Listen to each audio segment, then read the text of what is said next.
We got all kinds of Thursday night football, but we're not watching the NFL. We're watching our Mountaineers until Mr. Brown takes the TV over and watches his Braves fight for survival. This is the We Don't Know Sports Podcast.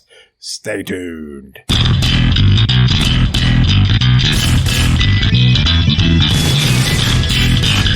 Welcome back to the We Don't Know Sports Podcast. This is Chad the Mark with Canadian Biggie. Oh, you jumping line. And Mr. Brown. Why are we jumping? It's because we're sitting in unusual positions. That's okay. I don't know if that's the way I should have phrased that. I like when Biggie's fired up, so maybe that's a sign of things to come. Let's go Mountaineers. So, yeah, we're watching the Dana Bowl. It's not looking good. We had a nice drive to start out, but then gave up a kick six, and they're right back in the – not a kick six. See, the funny, ironic thing about that is how you just talked about how you liked our special teams this year, and then they give a kickoff return touchdown. I jinxed it. Damn it. But, you know what? To be fair, though, they've already won as many games as I thought they were going to win for the whole season right now. So anything else is gravy at this point. Yeah, we were not circling these dates and saying, man, I can't wait to do the show on this night because the Mountaineers are on Thursday night. Like, no, we anticipated not caring at all at this point. So this is a win. Right. Well, this is one game coming into the season I looked at, and I was very disappointed this game's in Houston because next year Dana's probably not in Houston. I wanted Dana Thursday night back in Morgantown, sell out. It would have been awesome. But do you think Dana would really be booed, though? Like, I mean, he's going to be booed because he's not on the same team anymore, but it's not going to be. They would have given him a good Mountaineer welcome for what he said after he left. I mean, I really, honestly, where I'm at as a Mountaineer fan, I really don't give a shit about Dana. Right. I don't think people have any ill will or he's not as vitriol. Obviously, he's not as polarizing as like a Rich Rod or whatever. Right. Really. Yeah, like if Rich Rod would have came in with Michigan after he left, you know, he wouldn't. There's a reason why they never did. He wouldn't have made it out of that. I don't. He think he would need Secret Service to protect his ass. See, like I love Dana when he came in because he made himself one of us. He did the river dip and all that stuff.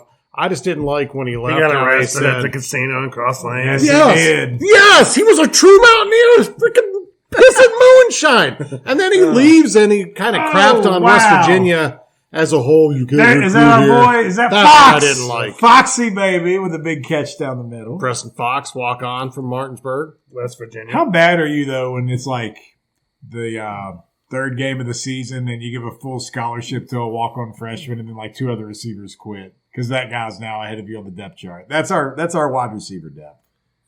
I mean, at the end of the day, he earned it, right? What do you do? He did. I'm just saying that nobody else is earning shit. That's how bad they are at receiver. Chad, how many times this year do we throw the ball on average in a game? Maybe 15, 18? That's big. We don't need wide receiver depth. That's it. You're right. Yeah, we need like two guys. Just put some linemen out there. We need a guy on each side, and a lineman for tight end. That's it. We'll make some new formations. Yeah, we're not running anyway. We're not passing anyway. Hey, as long as it's a win. That's all that matters. But we do have the NFL game as well tonight, which is the Chiefs at home against the Broncos. And Mr. Brown, you and I were talking about this earlier.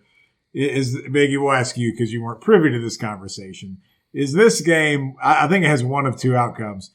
This is the Chiefs finally getting it right, covering this double-digit spread and just looking like the Super Bowl contender we all think they are. And it's also the Broncos fully committing to fire sale mode because they're not even in this game. Or does somehow Kansas City continue to come out and fall flat and we're going to walk away from this game having more questions about the Chiefs? Well, the Broncos have been absolutely embarrassed. 3 of the last 4 weeks. Their one win was a nice comeback against the Bears late. Short week, on the road, early enough in the season that guys are still fighting for where they are and pride and all that kind of stuff. But the Chiefs have beat them 15 straight times. This dominance started way before Mahomes was there. I'm on the opposite 11-0 since Mahomes.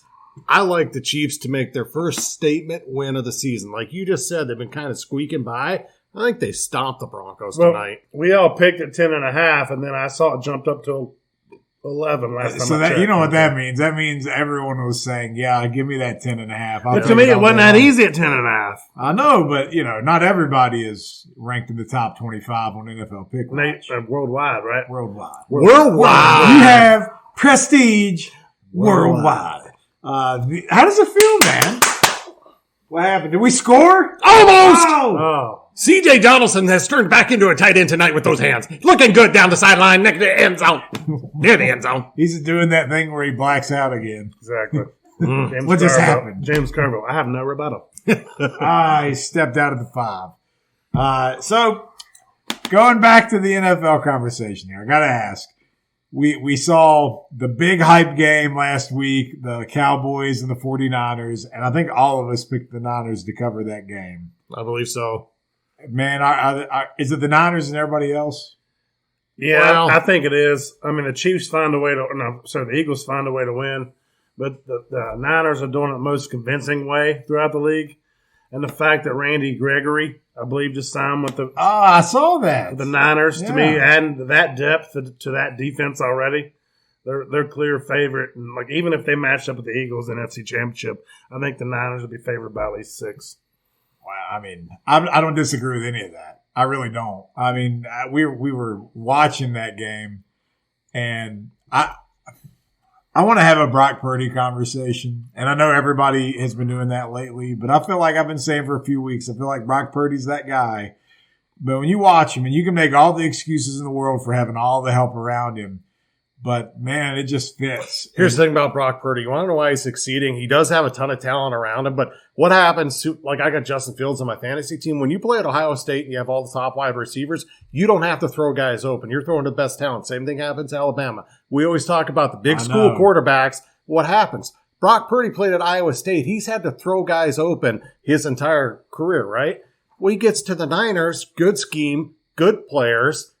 He's a good quarterback. How it's like these guys that fall to the 5th, 6th, he ended up being the last pick. If he was a 5th round pick, would we be making such a big deal about it? Here's the thing, though. So you have Brock Purdy. Yes, he's a good quarterback. He's in the best possible situation he could be in. Yeah, everyone's for envious. Mr. Irrelevant. Yeah. Sure. But, like, who's to say that, like, I'm just, like, because I saw this in a football group a ton. Like, you throw a Mac Jones or someone else into San Francisco, and what do they do with no pressure on their shoulders?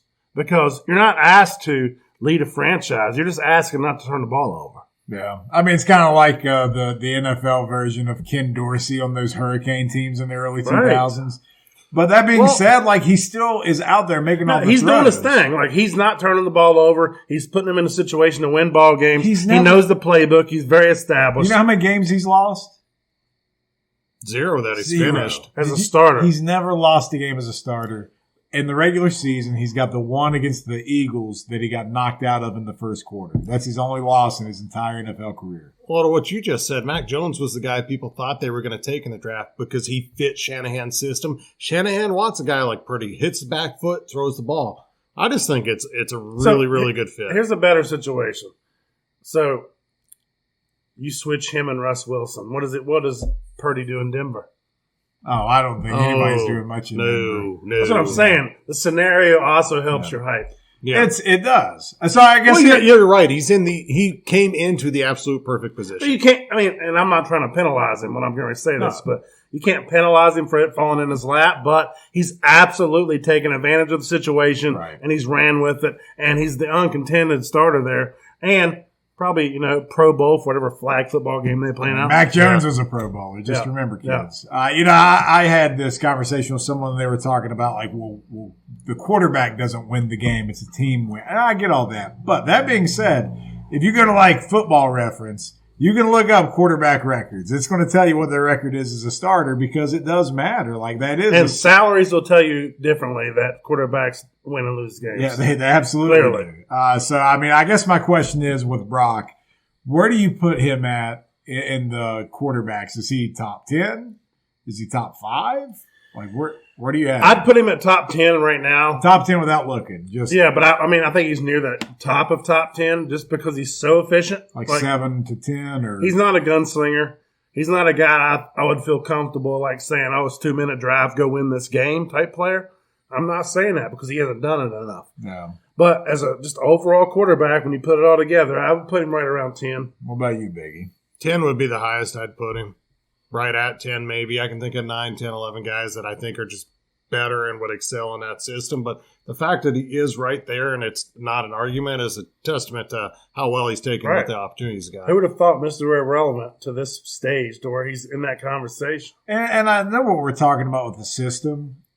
And I guess the thing that stands out to me is you can say he's got all the help around him, all the talent, or it's the system.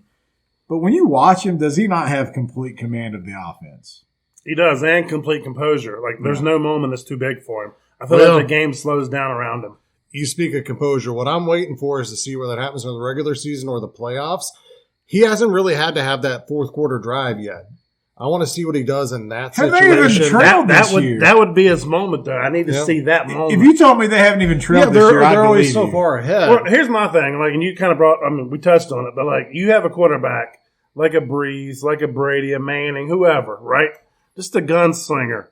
You have a guy who you have to go on a 2-minute drill, and there's a minute left or whatever. You feel comfortable with the ball left. You're going to drive down the field and get the score. Yeah. And I don't feel like that with Purdy yet because he's just so new. But I bet you don't feel uncomfortable with it. No. You know, you're okay, but you're just not ready to sign off that. I figure one of those 2-minute drill plays is going to be like a double reverse to Debo for 30-yard rush. It could be. It could be. So, like, the comparison that some people want to make is like Montana, even Brady, like just these guys that didn't have to be all-world passers every year, but just knew how to work within the game. And the thing about Brady is, even early in his career, he was renowned for being able to come back, right? Like, he got famous because he shined brightest in the biggest moments. Purdy just, and look, we don't even have a full season's body of work yet, so, like, we all got to pump the brakes here. But, man, I'm excited for what it is.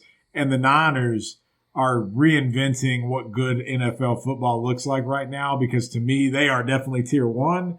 And then there's not a tier 2, but then there's a tier 3 with everybody else. And I'm even including the Chiefs and teams like that right now. And I love it because it's not this traditional we've seen the last 10 years where your quarterback needs to put up 350 through the air and running backs are discredited. Yeah. The Niners do the opposite of that. They have the ground and pound. They manage the clock. Their defense does its thing, and they're going to come out on top by imposing their will that way. They don't need a gunslinger because everything else works right. Is CMC the MVP? If he stays healthy. We talked about this maybe off air last week. I think that he can be the first non-quarterback to win an NFL MVP since AP did it in 2011, 2012. I mean, he's right up there. It's hard for me to say a non-quarterback because we're so used to the quarterback game. But like I just said, they're changing the game in San Fran. And if he stays healthy, I'm actually shocked that the Niners are using him as much as they are because they're a team of history that relies on 2 or 3 backs to keep them all fresh and just keep the chains moving. I'm actually shocked with McCaffrey being in that age where when does it fall off? And they're still riding him down, as much as they can. The Niners have been injury bitten in the backfield. Yeah. They're not the Ravens, but they're probably one of the more prominent teams. I'm just shocked with them being as good as they are and the leads that they've had that they haven't given the ball more to their backups to keep him fresher down the stretch. So I'm worried about that.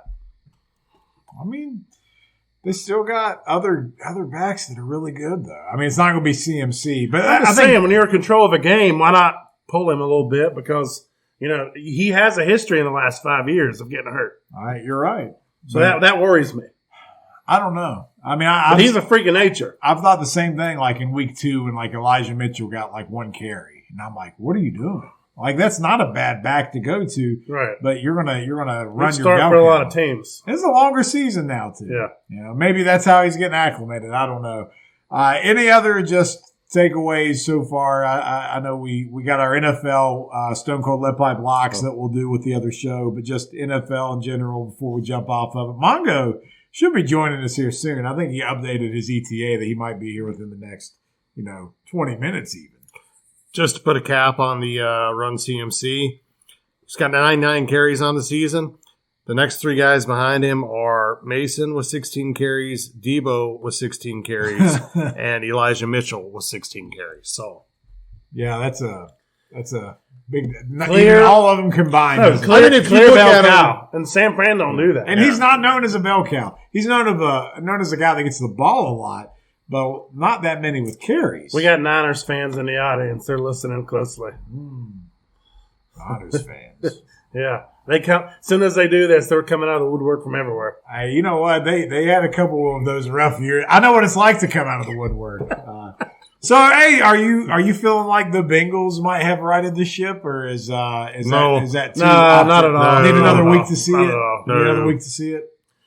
I don't like your Bengals at all, man. I compare this to the downfall of the Rams last year. They've been terrible, but I thought that they finally had a game where they looked like a semblance of the team the year before. But they beat a team that the Niners beat by the same score the week before that was competitive the first 3 weeks of the season and now has drastically fallen off. Yeah.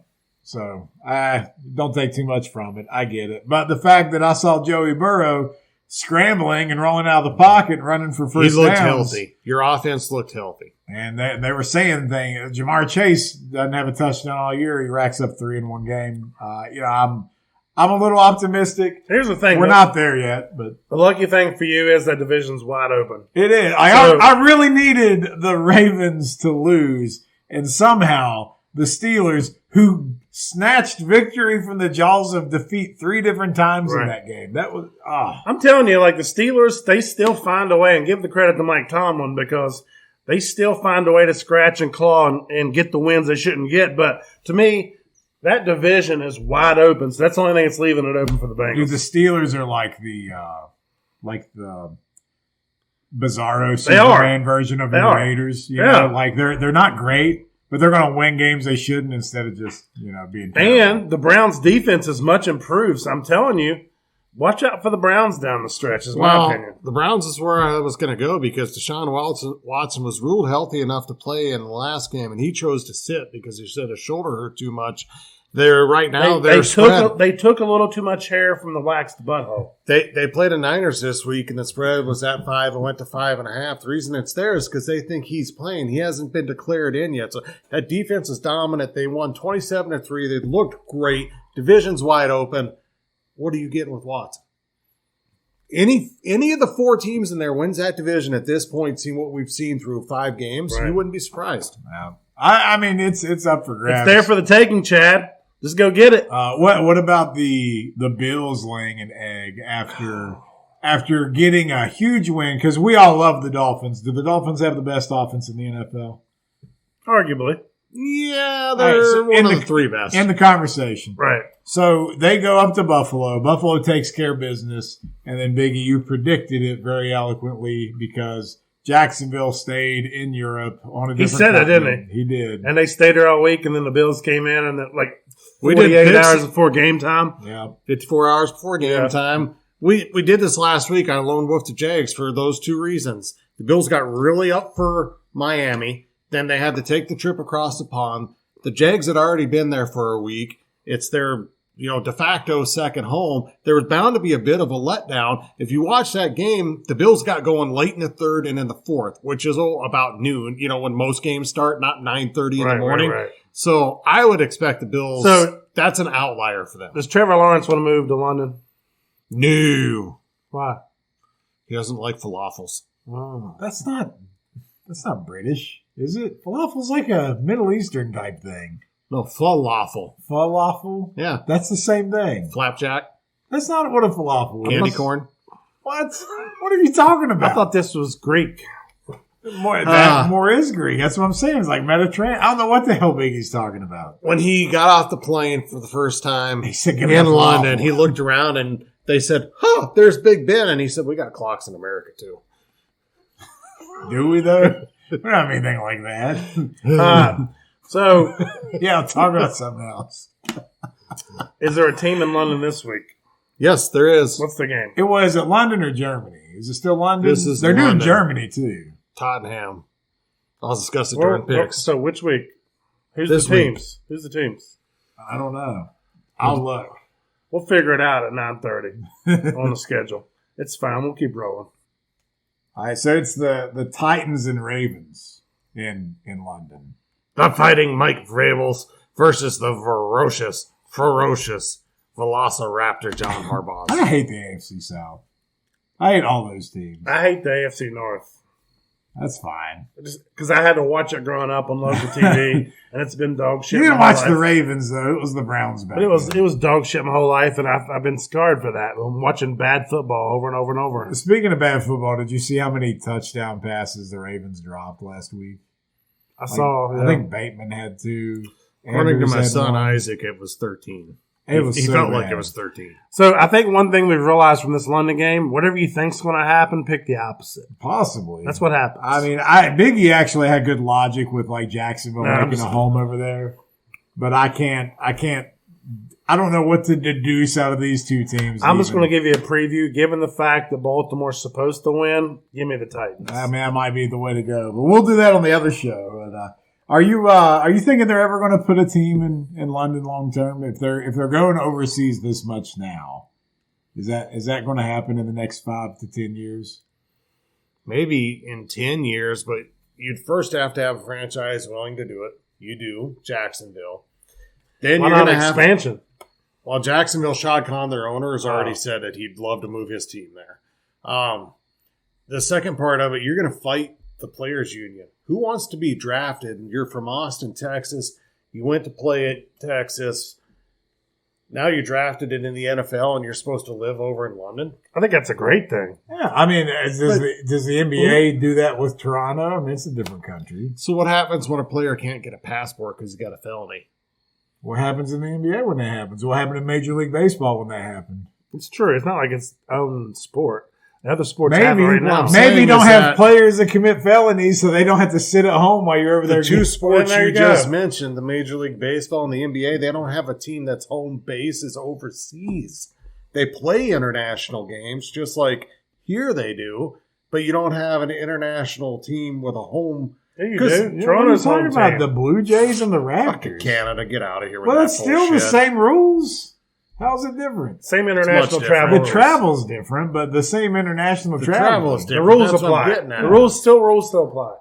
So you think they should have like an incentive where you get paid more if you have to play for a London team? Like, See, I think that'd be a Toronto benefit. is further south than Minneapolis. So even though it is Canada, What does when that you got to look do at with the anything? geographical part of it, it's another country. Yeah, I get it. Technically it is, but it fits right in with your travel. Like, But it don't so matter if you're- though, because at the end of the day, the travel restrictions don't apply. They apply the same to each country. It would just come So down to when like you come international over- taxes for me. when you come over here to play a game, you're waiting to come over on Saturday and play on Sunday. You're going to want to come over on Tuesday or Wednesday. You're going to need a facility. It depends What on- happens if you have to work players out during the week? You're supposed to fly them to London to work them out. Like, I brought up the passport part of it as one, but just logistically, you have guys on a practice squad. If you're coming over or back and forth, how are you working guys out? You're going to have a U.S. home base as a backup. There's just no logistics. There's no way. I think it's doable. I hear Not what without you're a U.S. home base so to do that. Who stuff. says they can't do that? I'm not saying they can't, but who's giving up their NFL facility? Well, no. I mean, You could have your own. You could have your own. Just you're talking. Well, Shad Khan's got a lot. I mean, of money, we're but- talking about the NFL, man. These guys print money, and think about this too. If you're the players, let me give you an incentive.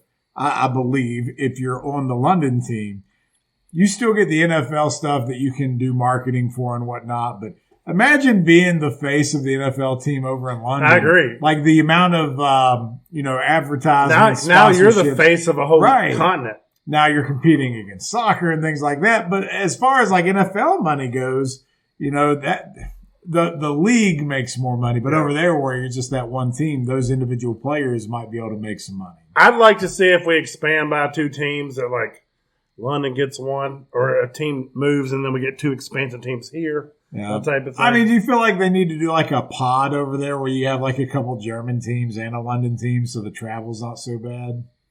so you would add more than one. Yeah. I think expansion that's team when they over there. started playing games in Germany. Was it Okay. last year or the year before? That would make Yeah, sense. it was the year before, and they've been selling out over there in 2 different cities. You play games in Mexico too. I just think that Well, yeah, but Mexico don't work geographically. I'm just thinking, like, can you come up with like a group of 4, almost like a division over there? But then, like, what does the balance look like? I don't know. But like, let's be honest. As much as people don't want to hear it, like the end game for the NFL is to be a global brand. Like, no, I get it. I know what they want to do. I'm not saying it's impossible. I just don't think that you could have a team based that far away in a different country. Because when I look at Toronto, I get it for travel restrictions, like you're saying. They already deal with it. But logistically, Toronto to New York's not that far. But if I'm going from London to New York, then I'm going back home, then I'm playing in it's wherever the next week. You need something in the States as a base. I agree, but it's no different than Seattle going to Atlanta and back. It's a big difference. It is not.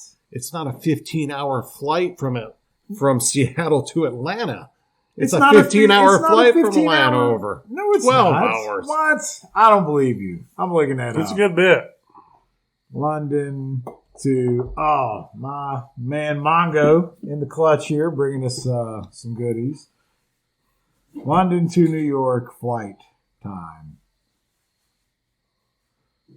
How long is it? It's 8 hours. We said Atlanta. Well, whatever. I'm going to look up Seattle to Atlanta. That's like 3 hours, 4 hours. No, it is not. Yeah, it is. No, it is not. Vegas is not even that. We got the Denver from freaking Cincinnati in 3 hours. That's shorter than there. You got 2 more states before you get to Vegas, and then Seattle's all the way up in the north. It's what, 5-6 hours? It's probably 8 hours. Have we Seattle to Atlanta's 4 hours. Yeah. Everything So it's changed. less It's than not gonna half hear the you trip over there. of that one. Because it's that, Mike. I'm just telling you now, since you just walked up and started chiming in. Hey, Mongo's here for you listeners, by the way. So, How's it going, Mongo?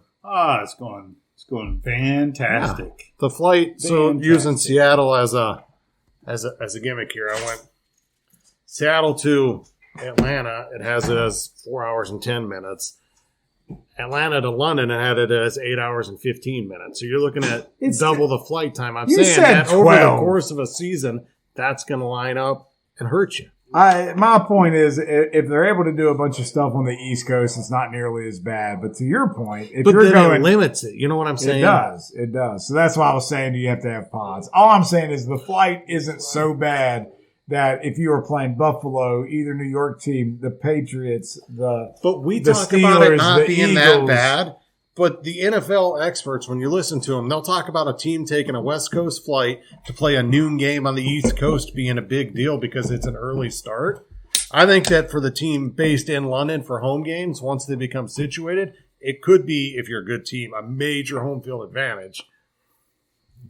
I just think there's more that goes into it than just going on a field and playing in a different city. All right, so do they move the Jaguars, or do they end up just holding off until they feel like they can pull the string on like multiple teams? Well, the Jags just did a bunch of remodels to their stadium, so I think they stay, don't they? Whose decision is it? Is it the teams or the NFL's?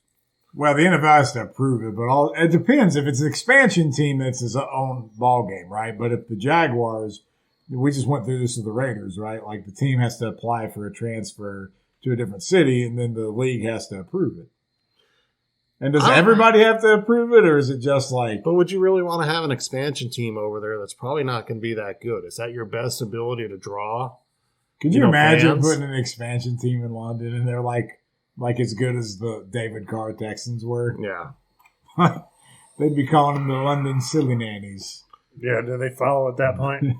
They're probably gone. They could be the London Englands. Yeah. They could, just like the Houston Texans. Yeah, there you go. Your favorite team.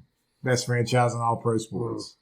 All right, well, let's take a break, checking on the game. We'll come back and talk baseball because we got some playoffs. We got the ALCS set, NLCS. Bryce Harper's throat slashing people, all kinds of craziness, and we got to talk about it. So let's pay some bills. We'll be right back.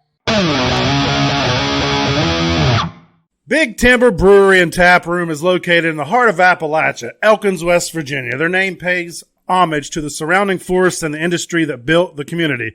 Big Timber makes beer we love and enjoy doing it, creating a product that we, our town, and our state can take pride in.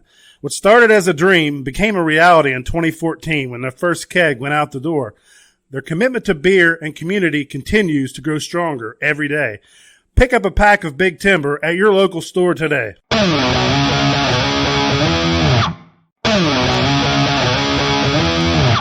Don't forget to follow us on all forms of social media, YouTube, Twitter, Facebook, Instagram, and TikTok. We'll keep bringing you new content wherever you get it.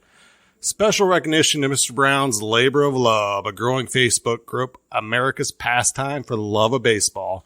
There, hundreds of former big league players, umpires, managers, announcers, and writers interact with our fans to talk all things baseball. Make sure you find our other Facebook groups as well and give them a like, a follow, and a subscribe to We Don't Know Sports on all platforms.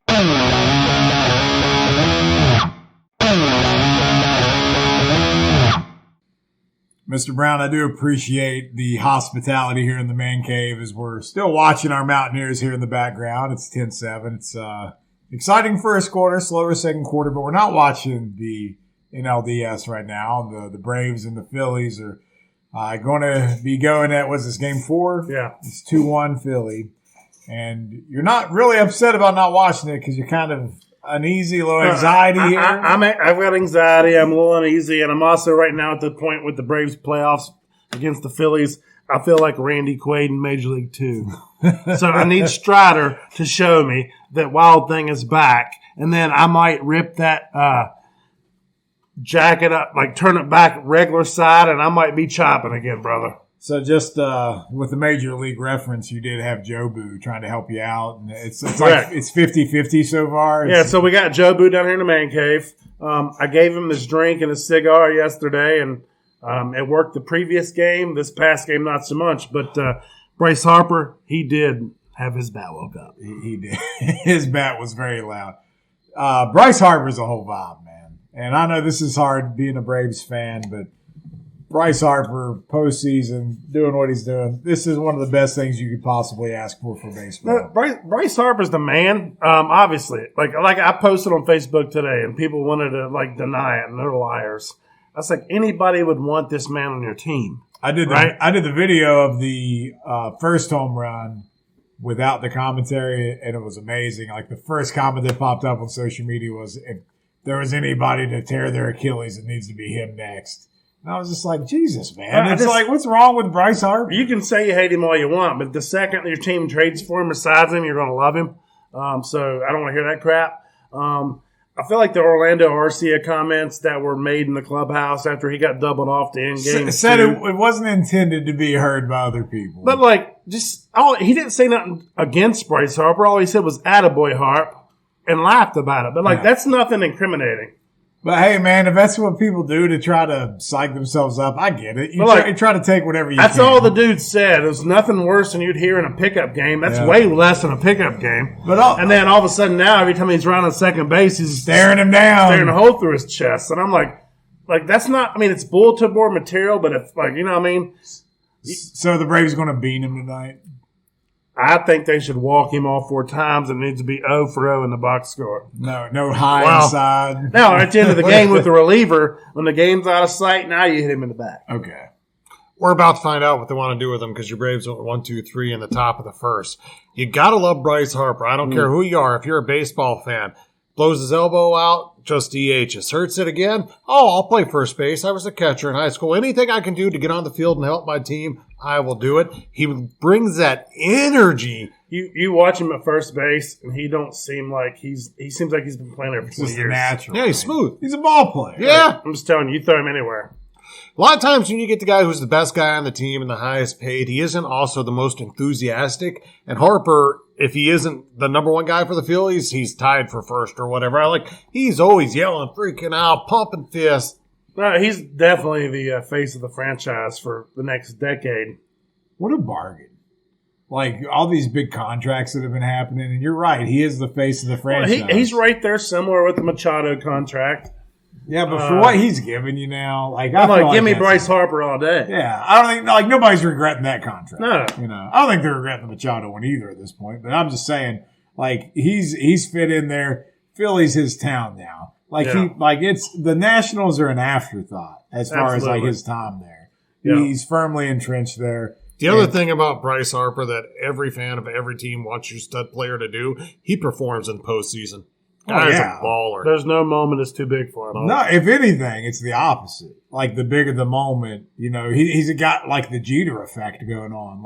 As the stakes get higher, all of a sudden you see this familiar name making plays and doing things. Well, Austin Riley did the Jeter play in game 1, where he backed it up and doubled him off. Game 2, sorry. Yeah. That was pretty sweet.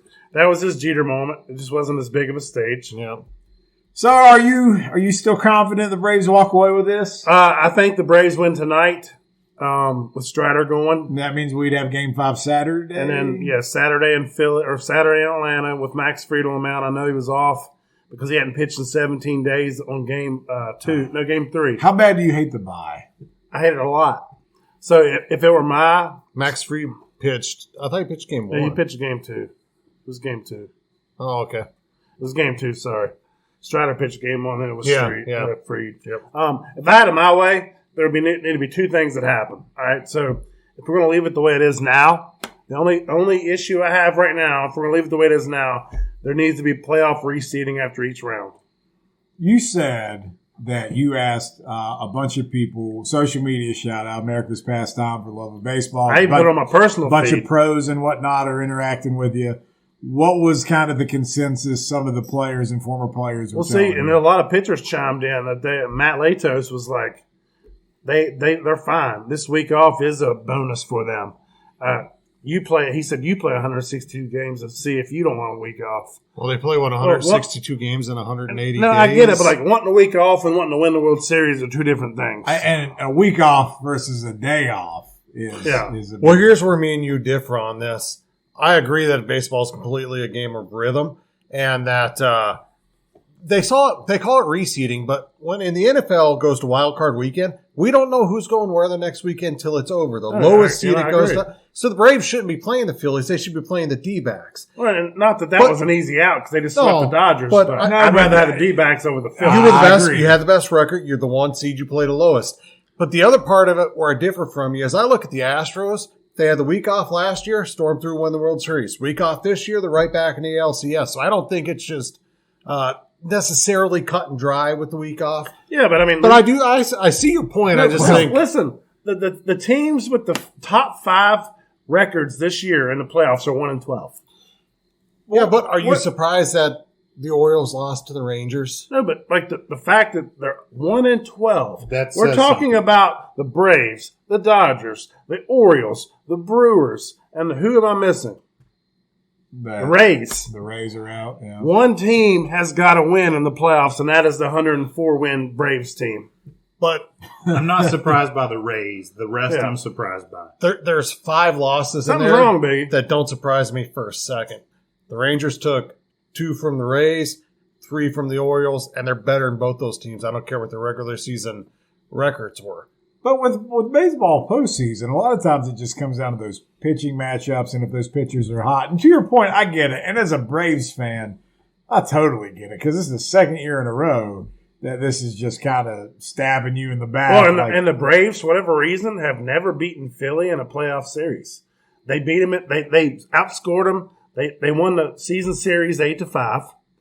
And they were well better than the Phillies in the regular season. They lost to them last year, which everybody thought was an anomaly.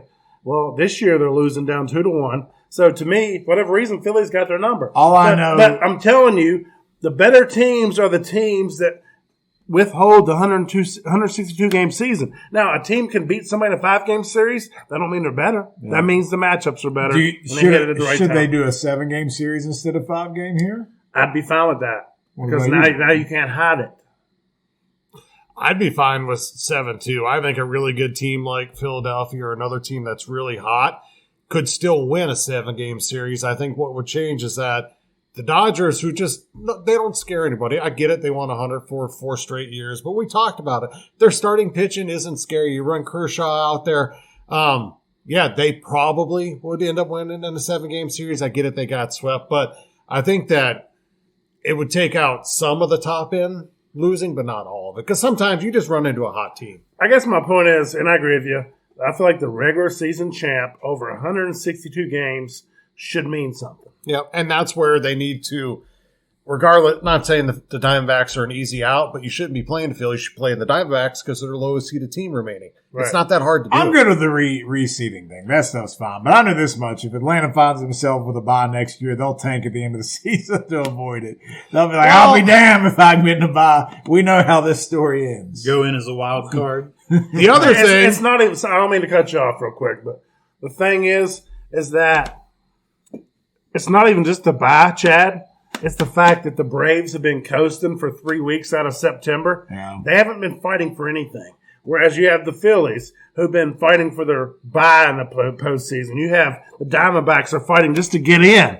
These teams are still short because they have to do everything they got to do to get in until the last day. Now the Braves have been nailing it in for 3 weeks, and you're almost penalized because you're that much better than the field. You got to learn how to manage that because the same thing happens in the NFL, right? Like we see how do you time. tell a team to take the fucking brakes, pump the brakes? Well, you can't. You got to stay performing at a high level. So maybe the manager throws in more, takes the regulars out more. How many times do you see it in the NFL where a team like sits all their players in the final week of the season, then they lay an egg in the playoffs because they took their foot off the gas? Like sports is wildly based on your routines and your habits. Play the game when it's there. This Braves last couple of years remind me of the Colts when Tony Dungy was there. Because they went through years where they would either be the 1 or the 2 seed. They'd win 12 or 13 games every year, and they'd always lose their first playoff game.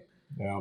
And it sucks. And it doesn't mean they're the worst team, but if you can't they would get beat by a team that wasn't as good as them, but was better than them. Like nobody's betting for the Colts to lose that game, but somehow it happens. And same thing, like on paper, like the Braves should clearly win this series walking away. And yet here we are fighting in an elimination game. Right? Momentum is a real thing. And when you take that much time off, I think that kills the momentum. Then the other thing that hurt the Braves, like you said, you were saying when we were down here, you were worried because they were so far ahead. 2 weeks left in the season, they had nothing left to kind of go for. They were just chasing like individual accolades. So and it wasn't like that. here. Does Matt Olson break the Braves' RBI record? Does Ronald Acuna go 40-70? Right. Does Spencer Strider win 20 games? What if they didn't have those things? Does Spencer Strider break John Smoltz' franchise K record? I mean, that's all they chased in the month of September. But at the same time, and I get it, you always want the team who did best in the regular season to have the easiest path. That's why you work that hard. It's kind of cool, like the 2011 Cardinals win like 88 games, won the World Series. 2012 Giants.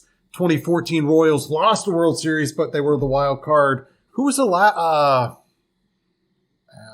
2019 Nationals? Weren't they a wild card team? Beat the Astros. So I like it from both angles because it's not always the best team. It's just the hot team, but the best team should have the easiest path. That's all I'm asking for is the easiest path. And then sometimes you're still getting upset because you run into that team and just firing on all cylinders. And I'm fine with that, but I feel like the 162-game grind should absolutely mean something to the point to where that team has the best path to the World Series. Yep. You literally have to go upset them. Yeah, I agree. That's it. So let's flip it over to the AL for a second. Yeah. So we were going to have our MLB insider, Mike Gallo, former pitcher for the Astros. He's too busy teaching the youth of America. So, Mike, if you're listening, we missed you tonight, brother. But we're going to try to get back in a couple weeks. You got a pretty big guest lined up for next week. Chris Hammond. Chris Hammond coming on the show. Yeah, so we big baseball stuff going on. So we really want to talk to Gallo because the Astros are just the model of consistency. They're back in the ALCS for 7th straight year. It's the longest streak in the history of the American League. Now, you think about that. 7 straight ALCS being the longest streak. How many World Series do the Yankees have? How many times the Yankees, it seems like we're in the World Series every year is in 50s and 60s. This matters. This streak matters. Biggie. Our sons are almost 15, and they've never seen a World Series championship. I don't care about what the Yankees are doing now. We're talking about the Astros and how impressive 7 straight being the record is when you look back at the history of the American League. I would have thought the Yankees had more than 7. You're right. But I'm not talking about the last 15 years. I'm talking about the last 70 years before that. I get that. I would think the Yankees would have won 7 in a row at some point. But or at least appeared in 7. They went to the World Series 5 out of 7 years. So what I want to say about the Astros, the people that still talk the bullshit about the trash can, you gotta let it go. You can go fuck yourself. It's time gone by. Because they were. You can still hate the team, but don't hate this team. They're a damn good team. Yeah. Okay, and like the fact that we talked about it when it happened, them bringing in Dusty Baker was the calming influence they needed. God, what a fucking home run hire it that was not like, I mean, it couldn't have fell in your laps any better. This is as good as Matt Olson falling in your lap after Freddie Freeman leave. Now you got Dusty Baker. And the man is, he is so calm. He collects the clubhouse. And I've said this earlier today.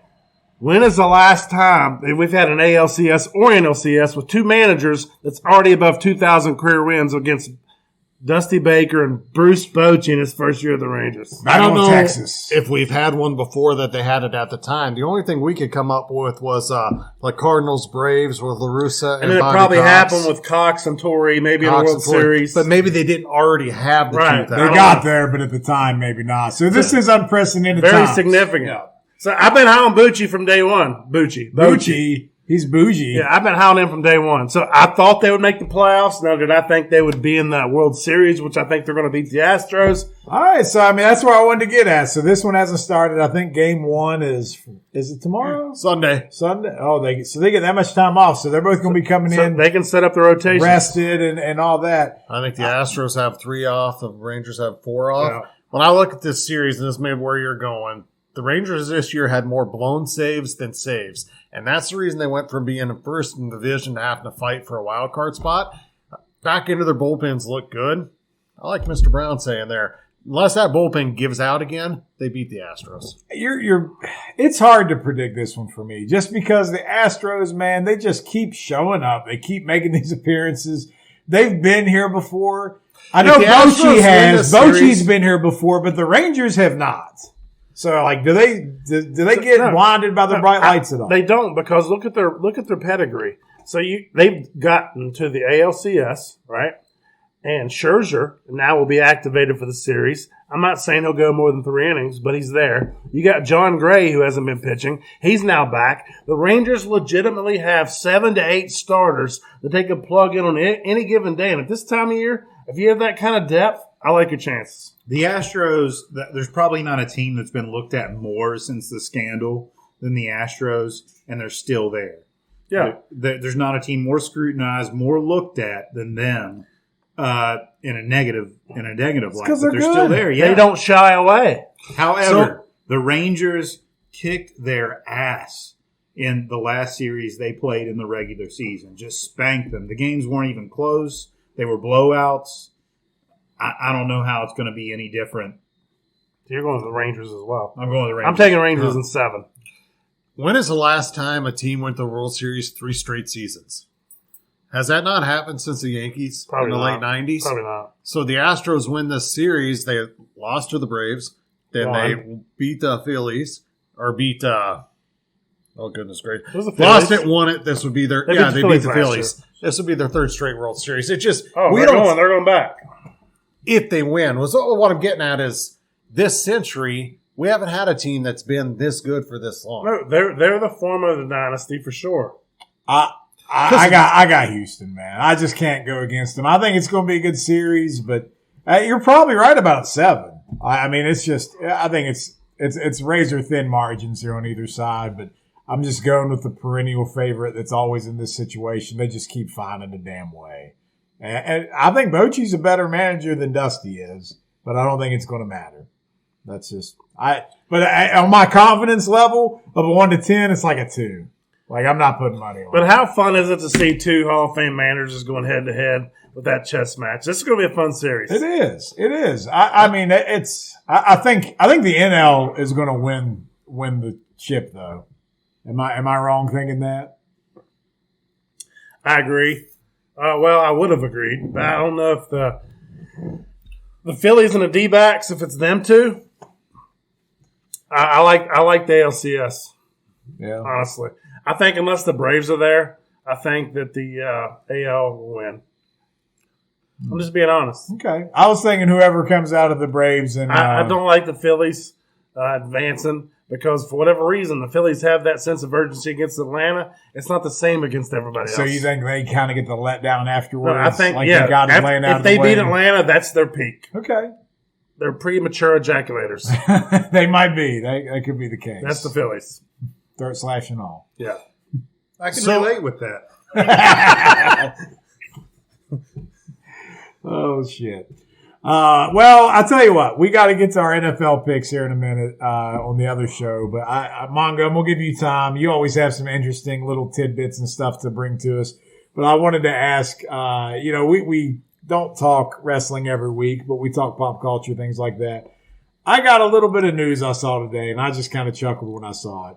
And you have the Endeavor now, the company, WWE, UFC, all that stuff merged. Did you see who they put back in charge of creative for WWE? Vince, right? Well, that's who it was. Oh. Now it's Triple H They again. put Triple H back in. And they're blaming Vince for some of the lack of faith and confidence and performance in the product. And since it's not his baby to own anymore, he's got to take the criticism. And they put Trips back in charge of all creative. Well, it's funny because when they had the merger, like Tripp, he lost all this power Yeah. and Vince gained power. He was almost and out of the company. they've already switched gears. Yeah, they're like, well, this isn't working. Let's go back in. And then I was reading, they're talking about like employee morale's like through the roof now because they're like, oh, they're not changing things like right when we walk up the curtain and whatnot. Right. I like to see that. So that's good stuff. But they've been bringing back all the legends here lately. Is the rumors about him and Steph true, or is that just rumors? That's just rumors as far as I know, but who knows? Yeah, I mean, I can't imagine if that was really going on that they would be like, let's put him back in charge. Who knows what's going on? But staff don't work here no more. Will Smith and Jada Pinkett, what's her name? They've been separated for 7 years. So we don't know what the hell is going on behind closed doors. Hunter Are they keeps really? his left hand in his pocket when they're out in public, so you can't tell he's not wearing a ring. Pocket full of gold. Somebody's gone down the rabbit hole There in you this. We got to investigate. So, how about some interesting, notable moments of the week or whatever we have? Mongo, you want to take us home here? Sure. Mongo's mentionable moments. I like the enthusiasm. Okay. So Big E likes to bring up an alligator from time to time. Even he sees it on a water bottle when it's not even there. There's regular listeners of the show last week, Big E was reading a water bottle He and likes them gators. saw alligator when it wasn't there. Did you guys see where somebody tried to bring an emotional support animal to a Phillies game? I heard about this. It's an alligator. It was an alligator. Yeah. And it's a great mystery with my opening what that animal was. Even if I didn't know, I could have pulled that off. Yes. But Big E likes to bring up alligators. Yeah, they went through the trouble. They took it all the way there. What is happening? Damn side-by-sides Yes. out here. So they took the gator all the way. Yes, and they did not get in. They were denied entrance for their emotional support animal. Did they have the papers? I don't know. That's a good question. Do you have to have papers for that, or can you just be like, this is my emotional support? I'd say you need papers. Who's for going to that. challenge you, though? The alligator? I think Probably. one of the greatest scandals in college football history is probably all the stuff that happened with Joe Pa and Penn State. But Michigan State, Sandusky's, his tight ends. Hi-oh. Michigan State has given us true gems like Larry Nasser, Mel Tucker, and now a Michigan State professor with a fake name and also a fugitive was put on leave and somehow not fired. He was just put on leave when it was discovered, not for those reasons, but that he was busted for running a meth lab. It's like Breaking Bad. It's the gift that keeps on giving. Tell me he's a chemistry professor. I hope so. I really hope so. He's got to be. You're getting a raise. You're goddamn right. Speaking of teachers, a teacher has resigned after the discovery of OnlyFans. I saw this story. She's turned her full focus to porn. The teacher is quoted as saying, "I'm that teacher." Wait, Bad the teacher? article I read, it said that she was focusing on her art. Same thing. Is that what they call it now? Yeah. Teachers don't make a lot. I get it. Surprisingly, this teacher was from Missouri and does not work for Michigan State. That's Pedo U up there. She didn't qualify for that. A single Powerball ticket for roughly $1.8 million. Biggie won. It was one. Oh, yeah. I'm saying 1.8. Just It was holding out on you. 765. Round up. Yeah, 309. Was purchased in California this week. With that amount of money, first of all, like, what would you all do if you won $1.8 billion? What would you do? This isn't like a Lawrence. What would you do with $1 million? Oh, hookers and blow, man. I'd buy a pony. A unicorn. Biggie, come on. I would become the most corrupt politician in the history of the world. I would first run for the state of West Virginia's governorship. I'd be we can buy that election with that hands. I could buy that election easily. I'd transition into a senator. I'd eventually become president. We would have everyone listening to our podcast because I'd be the leader of the free world. So you mentioned that you would just devote it to the podcast full time. Oh yeah, and corrupt governing. Yeah, Yes. yeah, there is that. That's just normal. This is like the third time someone in California's won $1 billion. Too. Yeah. This is bullshit. No. We would have the best studio. Our 8 to 5 job would be to sit here and come up with content. That'd be great. It is always California. With that money, the California resident who won expects to have their bills paid for up to a full month. And it's California. Yes. The inflation's a little different out there.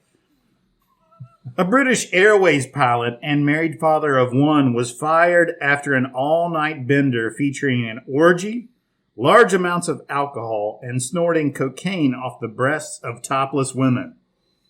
He was caught because he was texting coworkers saying he had been a very naughty boy. He's texting the people that he's a pilot, and he's texting the people that he'd been up all night doing drugs, drinking alcohol, and he was going to get on their plane and fly it.